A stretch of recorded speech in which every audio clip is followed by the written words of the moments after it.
Good morning, girls. Today we discuss about the monopoly. Monopoly is a form of the market in which there is a single seller or producer of a product with no close substitutes. Monopoly form of market यानी एकाधिकार बाजार वो बाजार होता है जिसमें केवल एक अकेला सेलर या उत्पादक या प्रोड्यूसर होता है जिसका जिसका कि कोई भी सब्स्टिट्यूट नहीं होता है. There is no distribution here between a firm and industry. यानी यहाँ पर फर्म और इंडस्ट्री के बीच में कोई बंटवारा नहीं होता है, वो दोनों एक ही होते हैं. Since only one firm produces the commodity, this firm controls the aggregate supply of the commodity.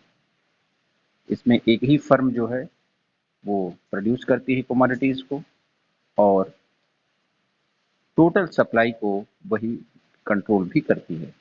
No new firm can enter the market. कोई नई फर्म को मार्केट में आने पर प्रतिबंध होता है, कोई नई फर्म एंट्री नहीं कर सकती है.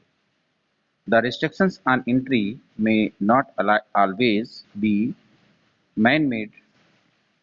The nature of commodity and the technology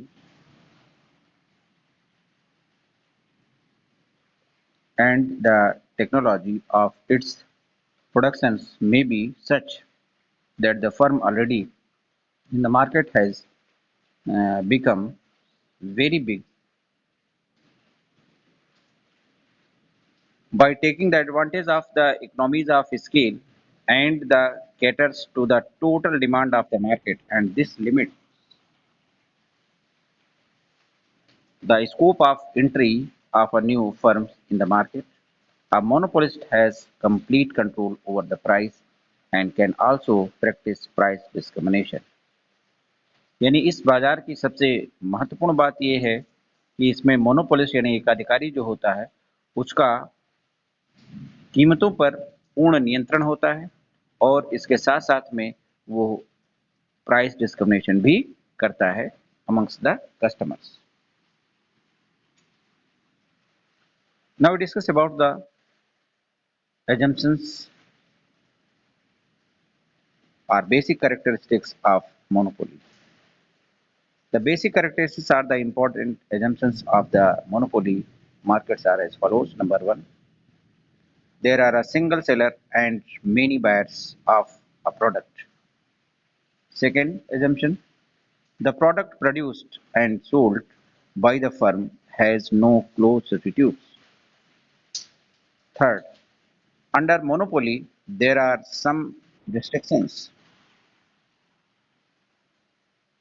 on the entry of new firms into the monopoly industry. Generally, there are the patent rights or exclusive control over our techniques of raw materials. Fourth, the firm is a price maker.